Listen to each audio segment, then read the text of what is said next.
this argument justified it. Yeah. Okay, let's just get going.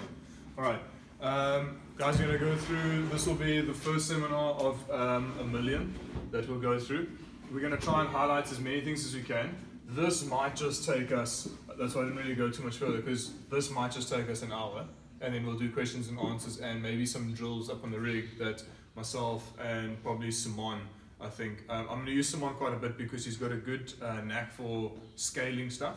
I think of everybody, she's almost got the most amount of experience in coaching, like industry. Like, how long have you been coaching for? All your life? Yeah. Okay, well, you are only like 23 years old, but Yeah. how old are you? 27. 27. So you've been coaching for? Since 20.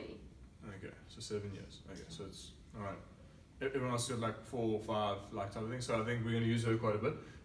What I want to highlight here is just the way that Dubel's program's been running for a while. And then what I want to try to do is add some stuff from Simon, add some stuff from Michelle. If you guys have, like, G's got a good training background as well, he might add different stuff into his class, things like that. What I want to do is just agree or disagree on some stuff. And then be like, that's the way that we're going to try coach. All right, so like now when Michelle's going away and Anelda's coming into the box here, it's the same terminology, it's the same wording. We're going to try and load our programs the same. So I'm going to start overseeing the program for the 3 facilities a little bit better. And I'm going to just make sure that the wording's the same, that the spelling's the same, that the video links are the same. So I've started capturing on BoxJamp, you'll see there's a green link. So if you look at the program for the day, there's a little green blocky at the bottom. That means you can click through and there's a video for it. Right? It might not be our video, but it might be a video from Dave Durante or somebody like that that's actually got a good gymnastic background, and we follow his stuff. All right. So I normally follow a couple of guys, Dave Durante and what's the? Is that Power Monkey people? No, that's that's Power Monkey. What's the guy? Carl. What's his name? Paoli. Yeah, Carl Paoli. Is it Carl Paoli? Yeah. Okay, so Carl Paoli is a very good gymnast. He does all the strict like handstand push-up progressions that you'll see our links and things like that follow. All right. So Carl Paoli and Dave Durante will follow those things.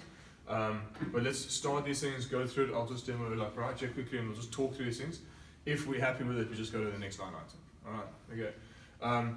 So for the pull-ups, guys, we're going to start there. We're going to go into toes to bar and then ring pull-ups. Then we'll go into pressing. So then we'll go into handstands and all those things. All right. If you feel like I've left out something from pulling, then let's highlight it and then go back to it. All right. So for the pull-ups, if you're starting to coach a pull-up, first things first, in the program, we're going to need to look at shoulder activations. You have to have a strong shoulder.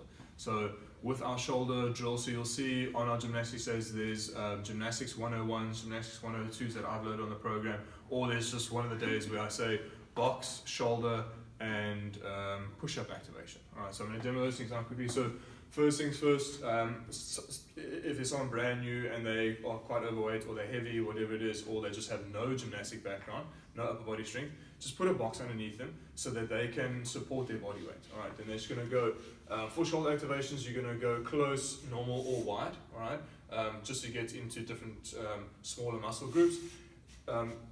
Normal grip is going to be there. I'm going to hang through. Try to get the person to hang completely relaxed, all right, so through a loose shoulder. Then get them to understand, okay, now I need to pull through armpit only. Don't allow them to bend or pull through the elbow. All right, if you see them bending through the elbow, tell them to take up more body weight, and you can just demo this kind of movement. All right, so if I'm standing, I just want to have that. So they can literally hold their body weight, pull down. So they're actually not using then their actual muscles. Then they can obviously try hang from that. All right. If we're going to be coaching our non-scaled version, you must hold the hollow. All right, so try to get our guys to tighten up shoulder, hold the hollow, relax. Hold the hollow, relax. All right, and try to get as much movement there as possible. Close, normal, and wide. All right. Any questions on that? Super straightforward and easy. All right. I'm not going to demo the box shoulder ones because that's going to come into pressing, but that's just going to be a very similar movement, just the opposite. All right. And the wall climber will also bring in with handstands roller. Okay. All right. I've put a little note there. Thumbs. Let's just try and coach thumbs on front. It's just good gymnastic, like etiquette, if you want to call it. Although when you see me jumping on the bar doing pull-ups, I go like this. Bar muscle ups, I go like that because I'll just fall through. For that fact of when you are coaching someone through and they are now learning a bar muscle up, try have your thumb on the back. All right, it's just a stronger position. If you know as an athlete that you normally do it like that for efficiency, for comfortability, for your wraps not bunching, whatever it is, then you do it. But if you are demoing, just jump up, thumb on front, and try and just focus on that when you're talking to the guys. And if you see it in warm-ups, just go fix it. All right. Okay. Questions on shoulder activations? All right. Kipping. All right. I put there no bands. All right. So our program that we've been following for a while now, I changed this years ago, I think. The banded pull-up is just it's not great because the tension of the band at the bottom is helping you the most. So if I stand into a band and I'm now hanging, all right, the band is at maximum tension, so it's helping me the most at the bottom, all right, at the bottom of the pull-up. Now, that's where I need to actually be the strongest. So when I'm doing a pull-up, when I'm at the top here, all right, this is a nice contracted position and the muscle is almost in its closest and in its tightest. So what happens is that at the bottom now, so that's where the band's helping me the least. When I extend now to the bottom with a band, it's helping me the most, but that's where I need to be the strongest. Because if I'm going to be doing a butterfly pull-up in the future, or a nice kipping pull-up, and you have people dropping at the bottom. So if I'm doing a kipping pull-up, and I drop there, that drop, that is where the most force is in your pull-up. So you can't be having the most amount of help in a band.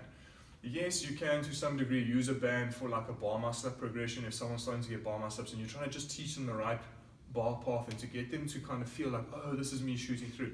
Then a black band, and yeah, pure technique only. So the person's strong enough, they're able to kip, they're able to do shoulder activations, they are an able athlete, then you can use a band to just try and tidy something up to get them to understand how they're meant to move properly. All right. So that's just the highlight on no band. So guys, kipping I think is where we need to start with our program. So you'll see it a lot in just warm-ups and things like that. So there might be kipping pull-ups that day, or there might have been pull-ups the previous day and kipping the next day. We're just trying to get as much shoulder strength in as possible. So with the kipping, this is purely just here, head through, head back, head through, head back, head through, head back. And try and focus on our hollow to arch drills. So you'll see once a week, I think at Durban now, we're doing a hollow to arch drill. This is just to make sure that guys understand a hollow to arch, all right? To scale this way back, what we're gonna do is that for the kipping, put them on a box. So I had a new member this week, also quite overweight. All you're going to do is make sure that they're box underneath, hanging, understanding a active shoulder, and then from there, head through, head back, head through, head back. All right. This is also a good flexibility drill. So if you have someone that's really struggling with flexibility, and if they're hanging, let's say they are strong enough to hang without a box, all right, but when they kip, they just can't get through at the front. Give them a box to try and press through. This just came up in my head now. So when you're coaching head through, try just make sure that they don't go into this like that's my chicken. Yeah. Head through means head back neutral. All right. So in the front of the position, my head is neutral, but my head is through because when I'm going at the back of the kip, I'm pressing back, or when I'm pressing, this is going into other stuff, into pressing. If I cue someone head through, it's head through neutral, not head through. All right. I got a phone call in the week from one of the members saying, listen, my physio is really cross with me because I've been training at the facility and you've been telling me head through the whole time. And now she's saying that this position is not safe for you to press through. I'm like, yeah, I'm not telling you that. I'm saying head through because you're pressing here. And I'm just saying head through. Yeah, I tried to just press a little bit behind you. Because I had someone keep like this. And honestly thought they were doing it. So I think, guys, with this, just watch out for overextension of the neck and head getting through. It's not good for your, is it about your L5, eh? That's L's at the bottom. S. It's C. C. T. C, T, L. What am I thinking? Okay, so here, You were 5. close. It's like Z. 1 Z, 2 Z. What's it then? C, T, L. No, C, T, L. C, T, L. So like 5 is where this is going to probably then be quite bad. By 5. Is it 5? Yes. It is though, eh? Yeah. Yeah. Because she phoned me. She's like, the C5. I'm like, calm down, relax. I didn't tell the guy to do that. Alright. Okay. So guys, with kipping, focus on that. So use it as a flexibility drill. So if you see someone that's really tight in the upper body, but they're strong enough, get them to kind of kip a little bit more through, and then scale the box. Alright. Then that takes us to hollow and arch drills. We're trying to get to a hollow rock. Alright, and then we've been adding some pulses in as well. This is just to actually try and squeeze and activate a little bit more. So you'll see there'll be terminology, hollow hold, arch hold, then there'll be hollow rock. Guys, a hollow rock cannot be done if there's any flexing. Alright, so it's got to be a tight position. So will you just man the thing there just to demo, thank you.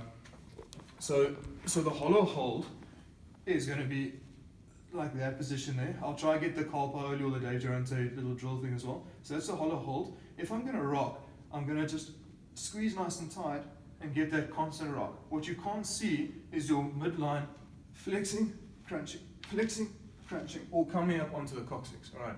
So it's going to be a super tight position. You can even get guys to scale where if I'm going to hold the hollow and try rock and I don't get it, what I can actually do is tuck in and then rock to get that, okay, that's where I'm meant to be rocking. Let's try and extend from that, and then try and extend from that, and maintain the same rock. All right. Just show a wrong one, please. So a wrong one would be, yeah, so the wrong rock would be coming up onto the coccyx like this, so like almost resting, okay? Then a wrong one would be flexing, coming up, flexing, Like crunch. so like almost doing a crunch, yeah.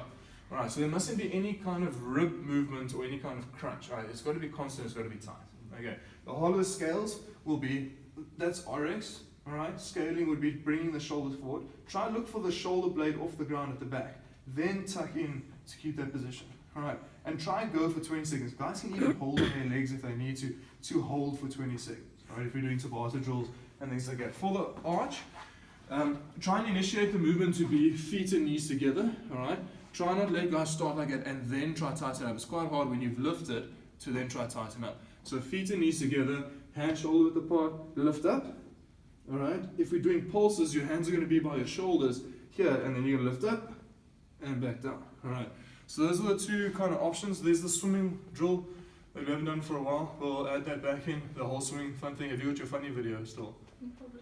Yeah, let's try to add that maybe onto the thing just for fun. So the swimming drills will be, we'll just put the video up and you guys can watch it. Alright. You just swim on the floor. Yeah. Alright. It's very Cool. good. Thanks. Put a cap on. Then you put a cap on and you tell your members to don't, they mustn't forget to breathe.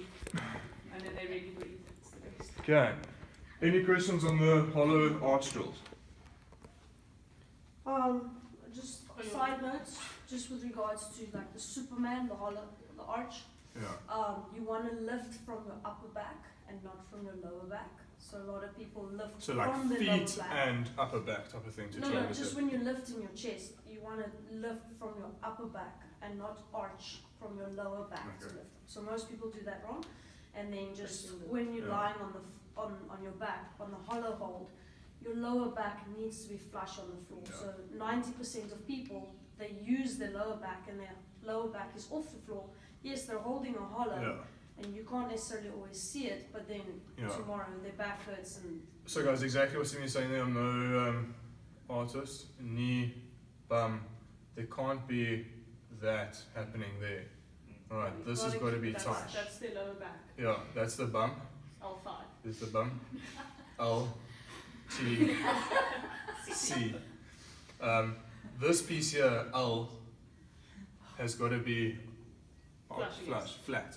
Okay, you can put your hand underneath, you can try to slide something underneath there, whatever it is, you can play around. When someone's going into the arch, specifically, make sure their hamstrings are also pulling up nice and tight. They've got to like try and lift their legs up using a hamstring, and then make sure their butts are tight as well. use your butt. So I always joke about, I always just go take something and I try to drop it between someone's bum hole there and just play around or whatever. Why would you do that? Finger in the Because bum. it's good, then they squeeze their bum. There's nothing wrong with that. I'm not gonna do that. It's a very good tactical Touching cue. people's asses. You can see it's easy. Oh yeah, sure. Just always use the one with tape so we know which is the dirty one. It sounds like a lawsuit coming our way. Sounds like a rest. So I really do that, okay? And then I got Okay. a phone call from the constable. They wanted to complain. No jokes. It was for noise. But I become it. Because I thought That is so yeah. I don't do it to the children. Just I didn't even have to complain. So guys, Dave Durante here. I liked. Just go onto Instagram and go follow Power Monkey Fitness. All right, I'll write it down here. Power Monkey Fitness. All right. I get a lot of just like good coaching cues, techniques, demos, things like that from that, just for my own thing, and I just like following his stuff. He shares a lot of like Olympic gymnastics things. So there's a guy this morning again doing the iron cross into like, I don't know what they call it, but he goes like sideways like that. And it's just like ridiculous shit. So it's pretty cool to watch and see. But that's exactly we want to try and maybe eventually get there. I posted on a group chat the other day that his ring thing. We must maybe look at getting one of those for the boxes. As we're running seminars, we can maybe invite clients to come in, because you can actually then get into the iron cross position, because it's just through like mechanics. It just makes you nice and light. All right, so it's a nice thing to play around with. For shoulder rehab, also there's a Dave Durante TerraBand warm-up drill. I'm just finalizing with TheraBand. So TerraBand. Okay. Americans call it Okay. TerraBand. Yeah, we're American. TheraBand. That was right. Okay, TheraBand, Have you TerraBand, tried it with TerraBand. your members before? No. Okay. You have to like take some of. So I've done it with my members, and some of them almost killed themselves in the TheraBand. Okay. And also I'm not very good with Like my choking left hanging. and right. So I'm like, okay, guys, your left hand, and okay, like, and they're just like, wow. So really practice it a lot Okay. before you actually Yeah. try and make us. Guys, so what I'm, Those elastics. it's these TheraBand. things here. Oh. Cool, I understand. It's now. these, What are you talking about? It's these kind of TerraBands. Alright, let's just throw one here quickly. THERA band. TheraBand. It's a silent edge. So simple drills, guys, where you throw it over the rig and whatnot, and it's literally just warm-ups where they pull down like that. Alright, it's very nice to use. What I'm trying to actually get now is to see if we're either gonna just buy a bunch for the box. They're probably gonna break and go missing. So B, I'll just be So like, I've used these for the kids, G, and they haven't. One Is of it? them have broken, and Okay. it's children. did you get them from Megs? Yes. Okay. So guys, we'll just get a box like that as well. So on the days, try, like Michelle said, learn it. So that you know it off by hand, so you can be like, okay, next one, you don't have to put up the video. But if you really need to, I'm going to put the link onto the Dave Durante thing. Just put on the link, put on the TV, everyone stand at the rig and follow, stand at the front, pause it if you need to wait for someone to set up, then carry on, whatever it is, until you know it quite comfortably. Alright, we're going to try and add that in from this week. Alright, so try and go watch the Dave Durante drill. Are we gonna have I those? think it's going to be on your Thursday. Okay? Okay, are we gonna have those at the box? Yeah. Well, hopefully by then. So by Thursday, yeah, that's what I'm saying. It's probably going to Otherwise, be, yeah. Imaginary band. yeah. You could come. Use your towels, guys. Yeah. So there's going to be massive amount of shoulder rehab coming in, because guys, this is where the shoulder rehab actually starts. It starts here, shoulder activations, kipping, alright. Not really the whole drills things to get, but those two things alone are going to be strength tools that we're going to be using for this. Alright. So make sure that you're on that, and then shoulder rehab. Alright, let's go into, okay, any questions? Yeah. So the word kipping, guys, with lots of people has such a negative connotation. You're not trying to do a kipping pull-up. It's not a pull-up at all. Member needs to understand that when they say, "Yo, but I can't kip. I'm not like I can't. I've got shoulder problems or whatever." Okay. Obviously, like if they legit have proper shoulder problems, but the kip is not a kipping pull-up. Yeah. It's just kipping. They don't have to look like this. It's just a Yeah. small, tiny little kip. And it's actually exactly, that's a good point. It's very small and tight. So the tighter you actually keep it, so hollow arch, you can actually go quicker, or a slightly bigger one. Quicker, slightly bigger one. So you can actually get them to like TJ, okay, this is actually a tight movement, because it needs to be short and explosive actually. When I'm going to be doing a pull-up, my pull-up range is going to be very tight. My feet are not going to come kind of further than that if I'm not so tall, and I'm not going to go too far back, because then I'm not efficient. Alright. So I think it was Radamel, one of the taller guys, that was asking me, should I be going through a bigger kind of movement, or should I be tighter and more explosive? So I said you've got to be tighter and more explosive, because then you're not hanging on the bar for another, say, 10 seconds. If he's trying to string 20 pull-ups together, if he's doing big, slow movements, that's quite taxing for a taller person. So you want to be short, tight, quick. And it's Okay. jarring on your shoulders if you're coming Yeah. from a long range. Yeah, right. You're just putting more momentum onto that movement, which is adding then weight and forces and things like that. All right. So I'm going to stop this and then just carry on, just so the videos aren't massive. Shit,